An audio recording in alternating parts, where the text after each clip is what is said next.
Muy bien. Para comenzar, vamos a hablar sobre el modelo de recuperación en salud mental y vamos a trazar una visión histórica y actual de lo que supone el movimiento en primera persona. Realmente yo soy relativamente recién llegado al movimiento en primera persona. Yo mismo tengo un diagnóstico de salud mental. Básicamente he vivido en Berlín varios años. Mis últimos años en Berlín, pues, estuvieron protagonizados por varios ingresos hospitalarios y a raíz de allí, pues he empezado un proceso de recuperación y en los últimos 3 años, pues me he vinculado más a la Federación Beus y al movimiento en primera persona, donde hay gente como María Arán y Hernán San Pietro, que creo que están entre los asistentes que llevan más tiempo que yo y seguro que podrían explicar muchas más cosas, ¿no? Pero bueno, yo os voy a dar mi visión y espero que sea satisfactoria. Empezaremos con una primera imagen que es un, un espacio de sanación. Esto fue diseñado por los musulmanes, o sea, es una casa de reposo. Esta foto en concreto es de Damasco, en Siria, y es una casa de reposo que entró en funcionamiento en el siglo XII. En el siglo XIV ya habían casas como esta en lo que ahora se conoce como España, en ciudades como Granada. La comunidad musulmán tenía esta deferencia hacia las personas que podían experimentar cierto malestar psicológico o psiquiátrico y generaban estos espacios para facilitarles su recuperación. Eh, Esto contrasta fuertemente con esta otra imagen en la que vemos cómo Philippe Pinel, que es un pionero de la psiquiatría, un protopsiquiatra, digamos de alguna manera, está liberando a las mujeres de sus cadenas en el Salpiet, en el hospital. Esto estamos hablando de principios del siglo XIX. Pinel, además de este acto simbólico de liberarlas de sus cadenas, pues también suprimió tratamientos altamente ineficientes como las sangrías y otros tratamientos que no tenían ningún tipo de evidencia científica, ¿no? Entonces, este es el contexto en Occidente, no hace tanto tiempo, de lo que había que hacer con una persona que tenía una cierta diversidad a la hora de relacionarse con el mundo, tanto a nivel cognitiva como emocionalmente. Entonces, ¿cuál era dentro de ese contexto el rol fundamental de un profesional de la salud mental? Básicamente custodiar. Al final se trataba de que habían unos elementos disruptivos en la sociedad que había que tenerlos controlados de alguna manera. No habían cometido ningún delito, por lo tanto no había por qué meterlos en la cárcel, pero definitivamente no podían estar sueltos. Entonces, los protoprofesionales de la salud mental, porque realmente ni siquiera se habían desarrollado disciplinas como la psiquiatría o la enfermería psiquiátrica o mucho menos la psicología, pues, perdón, continúo. Pues básicamente tenían una labor pseudopolicial o de custodia, ¿no? Entonces, esto lo cumplían con los recursos que tenían a disposición y básicamente al precio que fuera necesario. Esta foto ya es fotografía, no es una pintura, y es de principios del siglo XX y es un recinto psiquiátrico en Estados Unidos. Esta situación no es tan. Podríamos observarla en España prácticamente hasta los años 80. Es decir, durante todo el franquismo podríamos haber realizado fotografías similares a esta, y es a raíz de la transición cuando se inicia un proceso que veremos más adelante en el cual pues estas imágenes ya no son posibles, ¿no? Es decir, cuando yo nací, eh, en los años 80, todavía había gente así en mi propio país. O sea que estamos hablando si tenemos un poco de memoria histórica, estamos hablando de una situación bastante reciente, o sea, no es algo que se pierda en los siglos, ¿no? Estamos hablando de algo que hemos vivido o que muchos de nosotros hemos vivido, hemos sido contemporáneos. La historia, todos vosotros tenéis una formación muy amplia y todos vosotros habéis hecho historia de la psicología, historia de la psiquiatría, historia de la medicina en general. Ya sabéis que es una historia protagonizada por hombres blancos, catedráticos de universidad o jefes de servicio de hospitales prestigiosos, etcétera. Y es una parte de la historia, ¿no? En esa parte de la historia hay figuras como la que os muestro, que es Emil Kraepelin, que es un investigador alemán que se considera el fundador de la psiquiatría científica moderna, de la psicofarmacología y de la genética psiquiátrica. Es Él, digamos, de alguna manera pone las bases para aplicar el método experimental a un ámbito que prácticamente caía bajo la superstición en el mejor de los casos, ¿no? Y bueno, es una contribución definitiva hacia lo que hoy conocemos como el modelo biológico, o sea, que es esta manera de mirar al problema de salud mental desde una perspectiva biológica, como una disfunción de algunos de los órganos o de algunos de los procesos físico-químicos que se producen en nuestro organismo.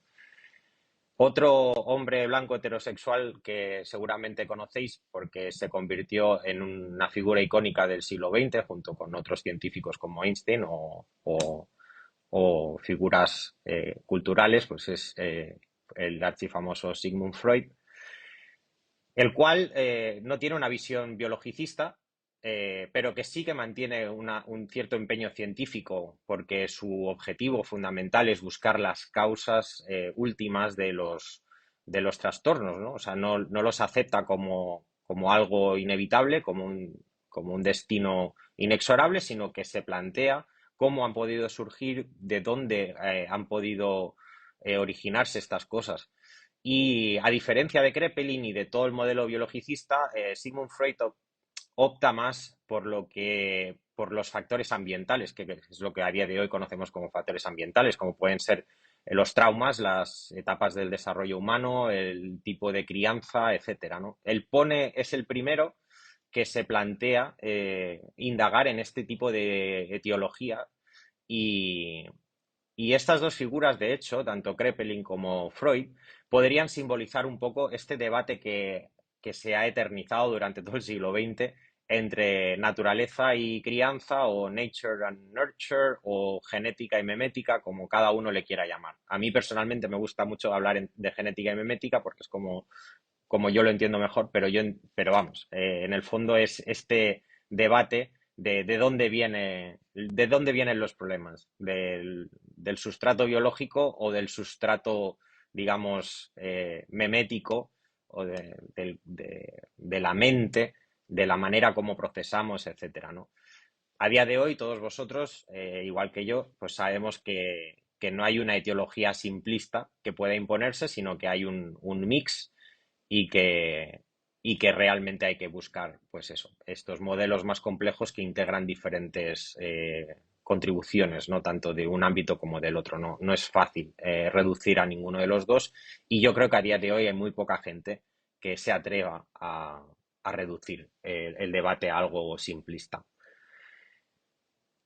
Gracias a estos dos personajes, los objetivos de los profesionales de la salud mental se amplían, ¿no? El rol evoluciona no solo de una simple custodia, sino que se ambiciona la curación. El decir, podemos ayudar a estas personas a que mejoren, a que reduzcan la sintomatología, a que, a que a que evolucionen de alguna manera.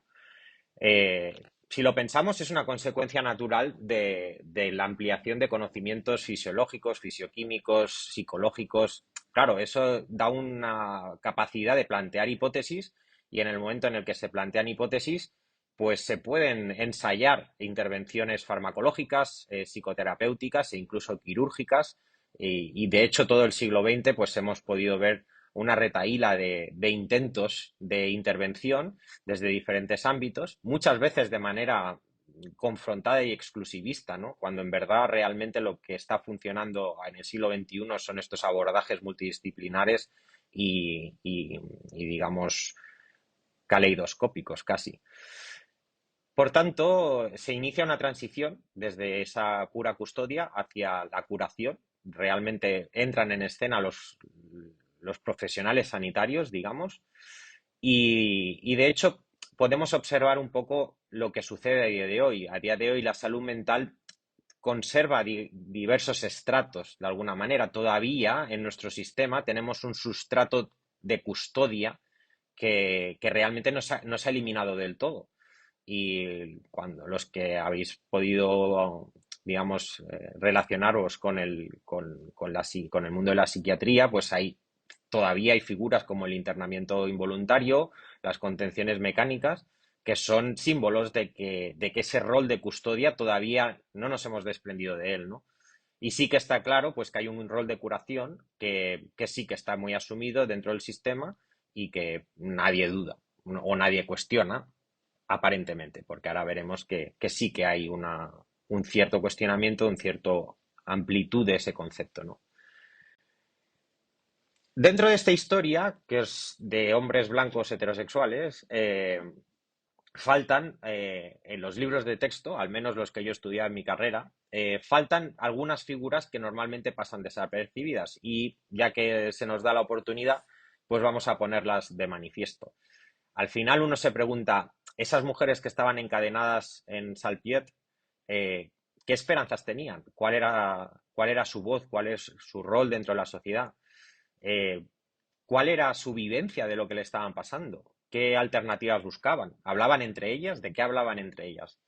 Bueno, parte de esas preguntas se resuelven pues con iniciativas como la que os presento, que es la Sociedad de Amigos de Presuntos Lunáticos en el Reino Unido a principios del siglo XIX. Esa es, que nosotros sepamos en el grupo de investigación, la primera asociación de usuarios en primera persona o que se puede considerar moderna, ¿no? Porque no tenemos registros de cosas similares previamente, ¿no? Es un prototipo que se asemejaría bastante a lo que tenemos a día de hoy en las asociaciones en primera persona, que está formada por miembros que han experimentado malestar psicológico en diverso grado, ¿no? En concreto, esa pequeña imagen que veis es la portada de un libro, y ese libro lo escribió un hombre de negocios británico, John Perceval, que sufrió pues lo que a día de hoy conocemos como un brote psicótico o un trastorno delirante, dependiendo de cómo cojamos el DSM. Entonces, esta persona pues fue la primera que puso por escrito su experiencia de pasar por el sistema psiquiátrico. Y a día de hoy, pues se podría considerar pues uno de los primeros testimonios en primera persona o historias de vida, que es como lo solemos llamar, que conservamos. Estamos hablando de que se publicó en el 1840, por lo tanto, son 7 generaciones, es decir, eh, realmente solo son 7 generaciones hacia atrás cuando por primera vez un loco toma la palabra. En estos 180 años, veamos qué han tenido que decir los locos. A título como curiosidad, o de manera significativa, de hecho, esta primera sociedad tenía una fuerte presencia de letrados, o sea, de abogados y de gente del ámbito legal, porque las personas afectadas se asociaban no solo con una intención que hoy llamamos de recuperación o de apoyo mutuo, sino fundamentalmente para defender sus derechos, ya que la psiquiatrización se utilizaba como herramienta coercitiva y como herramienta para lograr despatrimonializar a una persona, ¿no?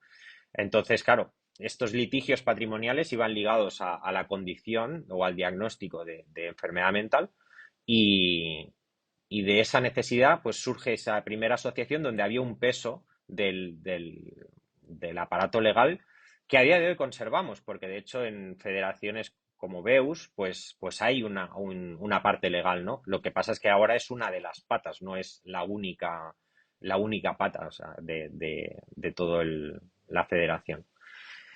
Eh,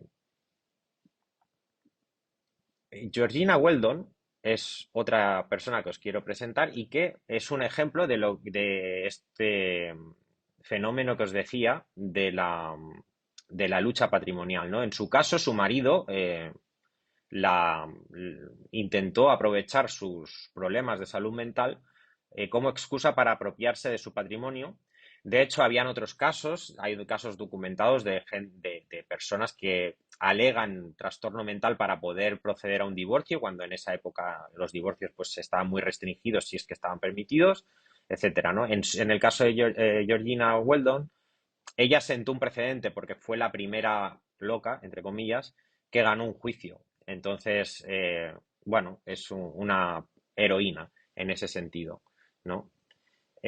Como lo es también, pues, Dorothea Linde Dix. Ella sufrió una historia de violencia intrafamiliar y de abusos por parte de su padre, pero gracias a una extraordinaria resiliencia logró pues salir adelante y, y ejerció de hecho una carrera brillante en la que llegó a ser pues la directora de la enfermería del Ejército de la Unión durante la Guerra Civil de los Estados Unidos de América. Y ella nunca renunció a la primera persona, o sea que ella misma se concebía o se identificaba como una persona con retos psicosociales y promovió desde esa experiencia vivida pues la modernización de los lugares de recuperación y que tratasen a los internados de una manera mucho más humana. Por último, Clifford Beers eh, es un egresado de la Universidad de Yale, que pertenece a la Ivy League. Se trasladó a Estados Unidos y es una ciudad que literalmente le volvió loco. Tuvo un episodio psicótico importante, lo internaron, su familia gastó una importante suma de dinero en su tratamiento y narró su experiencia en un libro similar al de Percival.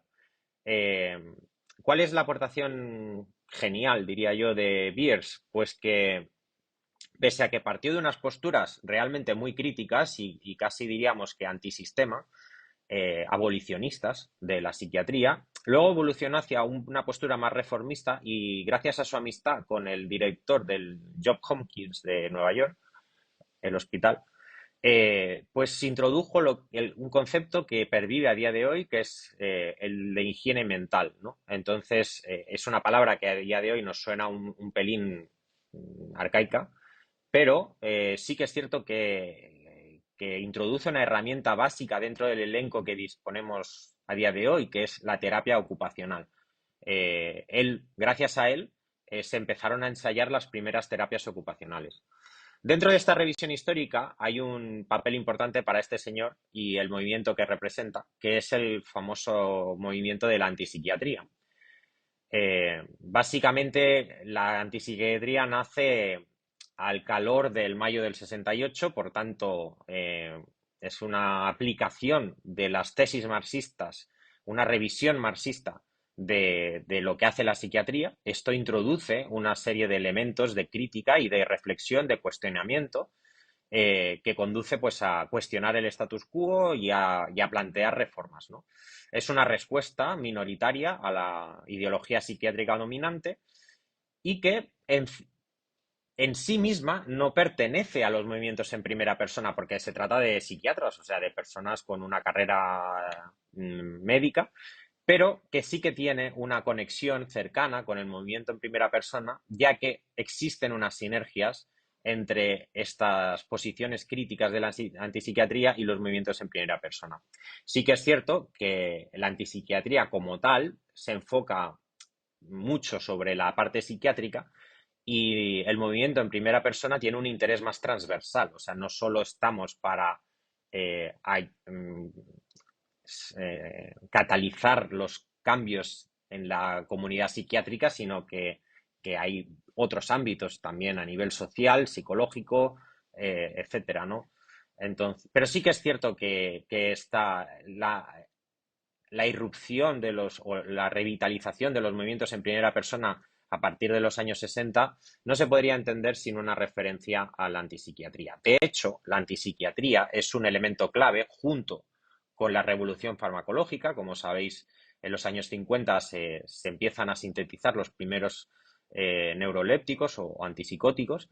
La combinación de esta crítica al sistema con sistemas que podríamos llamar de contención química facilitan un fenómeno que se conoce como la desinstitucionalización. Es decir, no necesitamos encerrar a la gente, ya sea porque nos cuestionamos la manera como estamos haciendo las cosas o porque consideramos que las podemos retener de una manera química más eficiente y menos costosa, incluso más digna desde el punto de vista humano, aunque eso lo podríamos discutir.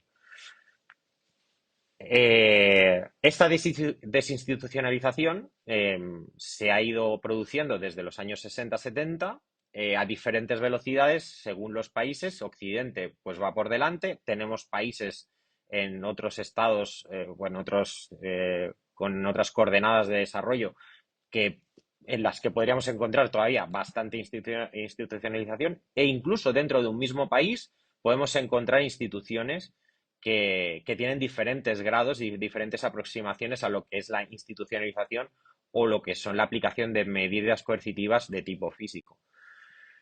Esta desinstitucionalización es algo que hay que celebrar. Bueno, sí y no, porque lo que está claro es que tuvo unos efectos secundarios. Los Estados Unidos de Norteamérica tienen muchos defectos, pero tienen algunas virtudes. Y una de ellas es que cuantifican todo con precisión, ¿no? Y, y tienen un registro bastante exhaustivo de las cosas que pasan en su sociedad, ¿no? Entonces ellos fueron capaces de constatar que al reducir las institucionalizaciones, no se produjo una redirección de los recursos hacia los programas psicosociales y de atención comunitaria, sino que se aprovechó para recortar el gasto. Es decir, bueno, con pastillas es más barato. Claro, eso implicó que las poblaciones reclusa y de sin techo aumentaran. Y eso es algo que es constatable, digamos, de manera estadística. En Europa, ya sea porque tenemos una tradición socioasistencial mejor o porque no tenemos unos registros tan precisos y unificados entre todos los países miembros, ese fenómeno se observa en menor medida.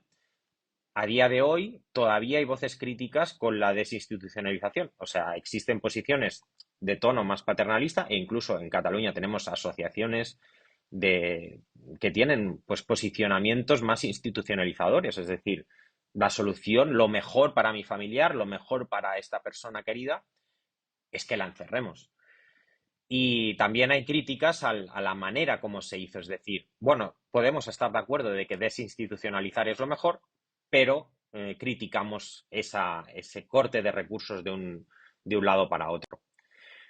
Así que, gradualmente, en los años 60-70, los profesionales de la salud mental desarrollan un nuevo rol, que es el rol de la rehabilitación.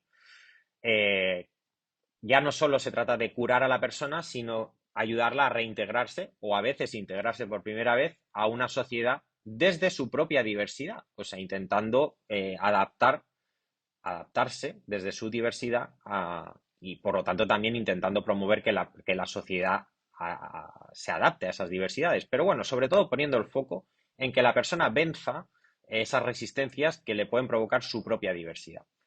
Esta distinción entre curar y rehabilitar, todos vosotros sois familiares porque está en nuestros propios currículums. Eh, Hay la psicología clínica y hay la psicología comunitaria, ¿no? Hay estas ramas que están ahí. Lo vemos también en nuestras instituciones de salud mental. Tenemos hospitales que están claramente con una orientación biomédica de curación y tenemos centros de rehabilitación comunitaria o centros sociales o clubes sociales donde hay una perspectiva mucho más de rehabilitación. Y a día de hoy tenemos un modelo híbrido donde coexisten estos dos tipos de funciones que asume el sistema como propias. El sistema no solo asume que ha de curar a la persona, sino que asume que la ha de rehabilitar. Y así es como llegamos a los años 90. ¿Qué pasa previamente? Pasa una cosa en este pequeño punto, este pequeño estado de los Estados Unidos de Norteamérica. Este estado si yo os digo que es el estado donde el senador es Bernie Sanders, ya os podréis hacer una idea, si tenéis un poco de seguimiento de la actualidad política, que es probablemente el que podríamos considerar uno de los estados más progresistas de Estados Unidos. No solo está en la costa este, sino que además pues, se permite el lujo de votar a Bernie Sanders, que es un demócrata con posiciones bastante sólidas. Entonces, este pequeño oasis progresista consiguió catalizar un estudio único en la historia de la humanidad. Desde los años 60 hasta 1987 se permitieron el lujo de hacer un estudio epidemiológico longitudinal de personas con trastorno de esquizofrenia paranoide. Es decir, no solo hago un estudio transversal o un estudio pretest, post-test o lo que sea de gente con unos síntomas que le aplico un tratamiento y veo si es efectivo o no, sino que durante más de 20 años sigo a una persona, esté en tratamiento o no esté en tratamiento, tenga síntomas o no tenga síntomas, y veo qué pasa con esa persona. ¿Qué es lo que sucede? Que este estudio histórico, o sea, que pasará a la historia, que podéis consultar en YouTube, estudio de Vermont, hay en YouTube, en Google, una búsqueda, permite derrumbar una serie de mitos que estaban vigentes sobre la esquizofrenia y en general sobre, extrapolando el caso, sobre la salud mental. El primero de todo es que tú puedes diagnosticar una esquizofrenia del tipo que sea y eso es algo que es bastante estándar y sólido y definido, ¿no? Cuando en realidad lo que lo arrojaba el estudio era que hay tantas esquizofrenias como personas prácticamente. La cronicidad. El estudio constataba mm, una parte significativa de la población que experimentaba diferentes grados de recuperación e incluso remisiones completas. Por lo tanto, no se podía hablar de una cronicidad, digamos, de manera firme. O sea, es algo que se tenía muy asumido y que no se podía afirmar. El cuestionamiento de la medicación de mantenimiento. Al final habían estudiado gente que había mantenido una medicación de manera preventiva o de manera necesaria porque tenían síntomas y gente que no había tomado una medicación de manera preventiva y veían que el efecto profiláctico podía estar en duda. O sea, los famosos, pues te tienes que inyectar cada mes de por vida. Es algo que no necesariamente debería ser así, al menos según los datos, y que esta adherencia del paciente pues no era un factor tan decisivo a la hora de prevenir futuras recaídas, por lo tanto también podía ser puesta en debate. Esto inicia un debate sobre la medicación, pues que está abierto. Es una cuestión.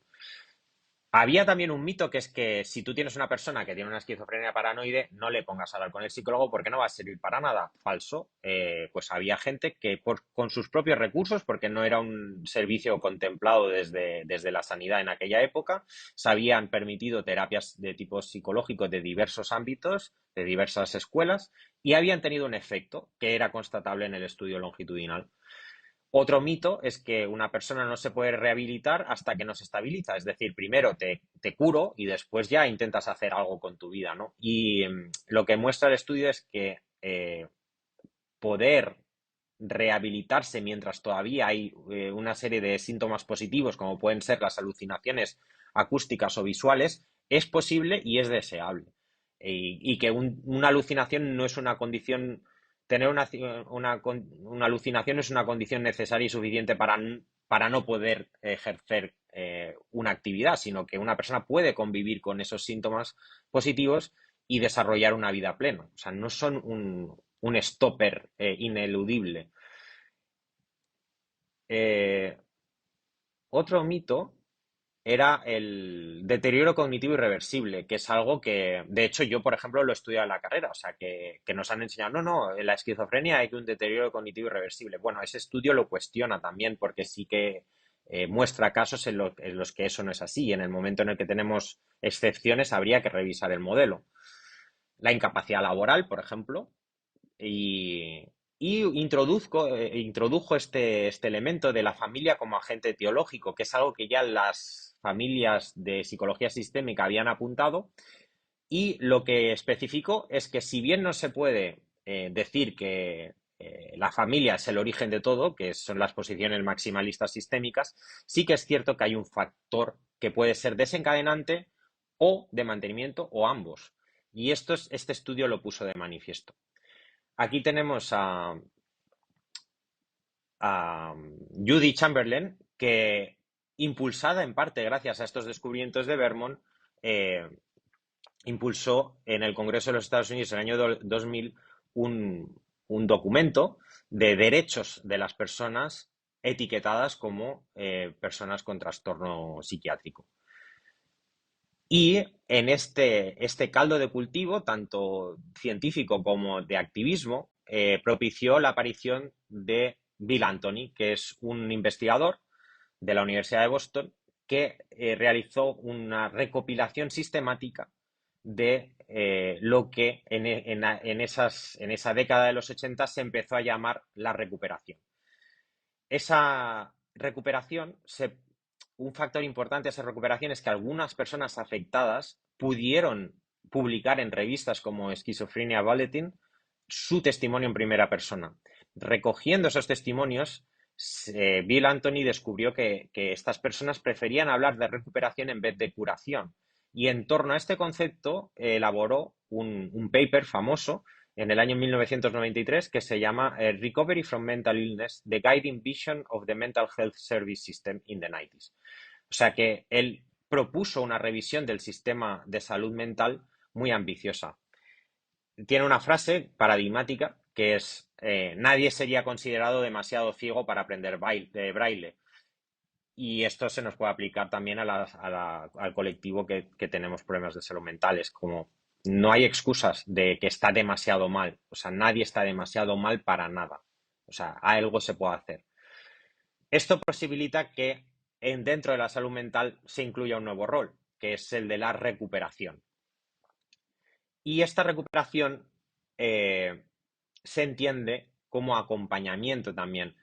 Si antes el sujeto activo son los profesionales de la salud mental, el sujeto pasivo es el enfermo, actualmente o gracias a este nuevo modelo se transiciona hacia un modelo de coautoría o de coprotagonismo, donde tanto el profesional de la salud mental como la persona afectada tienen un rol activo y se deben generar una serie de sinergias y donde el profesional acompaña a la persona en su proceso de recuperación y no solo lo posibilita como artífice, sino que lo cataliza y lo acompaña. El momento de recuperación es complejo, tiene varias aristas, pero si hay que resumir, si hay que analizar sus implicaciones históricas, yo creo que hay dos aspectos que hay que destacar. La primera es la propia idiosincrasia, ¿no? del modelo, que hace cuestionarse si las etiquetas psiquiátricas son lo que debe estructurar el itinerario de recuperación. Es decir, si nos hemos de fijar en la remisión de síntomas como indicador de que la persona está mejor o nos hemos de fijar en otras cuestiones como su grado de esperanza o las fortalezas que consiga desarrollar, las conexiones sociales que consiga desarrollar. Esa transversalidad se cristaliza, por ejemplo, en la figura del trabajador de apoyo entre iguales, que es una persona con experiencia de problemas de salud mental que se profesionaliza y se incorpora en los equipos de salud mental, tanto en ámbitos clínicos como en ámbitos comunitarios, y colabora de manera colegiada con el resto de profesionales para maximizar las posibilidades de recuperación de las personas afectadas. El modelo de recuperación tiene 5 valores o 5 patas que proceden de una revisión sistemática que realizaron Lemmy y sus colaboradoras en el 2011. Básicamente, todas las propuestas del modelo de recuperación se vertebran en torno a 5 ejes, que son esperanza, identidad, significado, empoderamiento y conexión. ¿Vale? Entonces, simplemente para que tengáis una idea de que tras una revisión sistemática, estos 5 factores suelen aparecer de manera habitual. Y de hecho son los valores que nosotros intentamos transmitir en las formaciones a los futuros trabajadores de apoyo entre iguales que llevan sucediendo en Cataluña desde el año 2017. y que han formado ya a unos 50 profesionales que están preparados para incorporarse al sistema de salud cuando sea posible y que algunos, como es mi caso, ya desarrollamos de manera privada. En toda esta historia hay un momento fundamental que es el informe del cirujano general de 1999, que es una figura militar que pues tiene como este rol dentro de la salud pública estadounidense, no del sistema sanitario, que no tienen sistema sanitario público, pero sí que sus informes tienen un poder vinculante que sería semejante o incluso superior a las guías ministeriales que conocemos nosotros.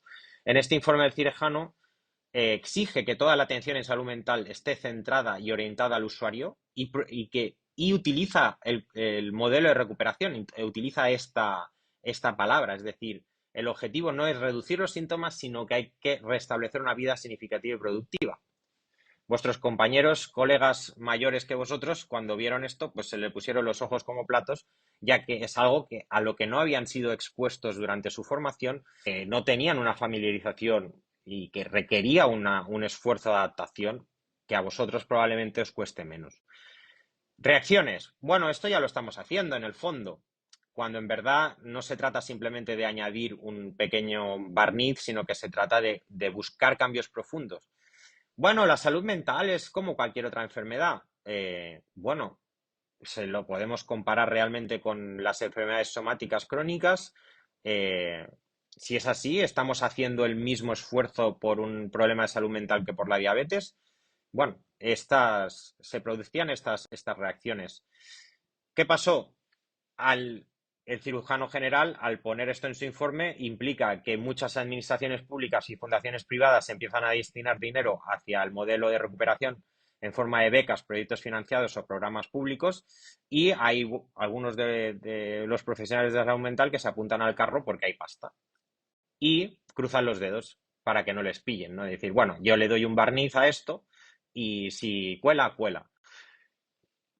Esto tiene un efecto secundario, que es que se produzca un efecto de blanqueamiento, ¿no? Que al final digas, bueno, pues donde digo enfermo, digo no recuperado, y así generó un efecto similar a lo que pasó en su día cuando el término psicológico de idiota que destinábamos a las personas con un coeficiente intelectual por debajo de un cierto valor de la distribución normal de coeficientes intelectuales, pues le pasamos a llamar subnormal, ¿no? Entonces, hay este tipo de riesgo. Este tipo de riesgo conduce a movimientos como el de Recovering the Bean, que es un movimiento británico que cuestiona toda esta implantación del modelo de recuperación. Es decir, no nos vendas la moto. ¿Qué pasa? A día de hoy, desde hace una década como mucho, catalizado también por esta crítica al propio sistema de recuperación, se inicia un cuarto estadio en el cual ya no solo se trata de que la persona se recupere, sino de fomentar su ciudadanía. Y aquí es cuando ya decís, hombre, ahora encima, ¿qué tengo que hacer? ¿De agente cívico o algo así? Eh, y el tema es que hay que simplemente tener un poco de memoria histórica. No hace tanto, en España, las mujeres, en el año 77, no podían abrir una cuenta bancaria sin la autorización de los padres, perdón, del marido o de los padres. Y eso ahora nos parece bastante sorprendente, ¿no? Por no hablar de los derechos de las personas racializadas, como los nativos americanos, que hasta 1966 no podían comprar territorio fuera de una reserva. O los gitanos españoles, que hasta la Constitución del 78 eran ciudadanos de segunda de manera literal. Claro, al final se trata de hacer eso extensivo a un colectivo que en muchas ocasiones ve vulnerados sus derechos. En esta foto veis una persona racializada, es decir, que probablemente hace unas décadas en la vida podría haber sido presidente de los Estados Unidos, pero también podéis ver otra imagen de otra persona, que es esta. Esta persona, junto con otras personas de la historia, se caracteriza por haber tenido problemas de salud mental severos. ¿Por qué estas personas con problemas de salud mental severos no sufrieron una merma en sus derechos ciudadanos? Básicamente porque tenían poder o derechos de linaje o poder por la fuerza o algún tipo de elementos que hacían que ese problema de salud mental no menoscabara su propia ciudadanía, hasta el punto de que pudieron ser líderes del mundo moderno. ¿Cuáles eran esos elementos? Básicamente estas personas tenían derechos que no fueron sustraídos por tener un problema de salud mental, responsabilidades, roles dentro de la sociedad y de la comunidad, recursos a su disposición y relaciones. Y el modelo de ciudadanía propone que estos elementos se tengan en cuenta para lograr que podamos completar, digamos, esa ambición de que una persona con una cierta diversidad pueda funcionar libremente dentro de la sociedad, que es el gran objetivo que todos tenemos. Este enfoque de la ciudadanía está estrechamente vinculado con la recuperación y desde la ciudadanía queremos, los que nos dedicamos a este ámbito, queremos poner de manifiesto este documento que simplemente voy a mencionar y no voy a explicar, que básicamente es un marco teórico que propone repensar las categorizaciones típicas del DSM desde un modelo de poder, amenaza y significado. Básicamente sería una manera de definir el trastorno de una manera que nos ayudase más a la recuperación de la persona y no tanto a la catalogación. O sea que es algo que os animo a que investiguéis si es que os resulta interesante. ¿Vale? Como os he dicho, no quiero extenderme más de lo que ya estoy haciendo y os doy las gracias por haberme concedido la oportunidad de hablar ante todos vosotros y realmente pues me hacía mucha ilusión poder hablar. Este es mi mail, también estoy en Twitter. Encantado de poder resolver dudas y de conectar con vosotros y ojalá que pronto, en junio, si puede ser, pues ya me pueda incorporar al Colegio Oficial de Psicólogos de Cataluña y que me podáis considerar también pues un compañero, en primera persona, pero un compañero también.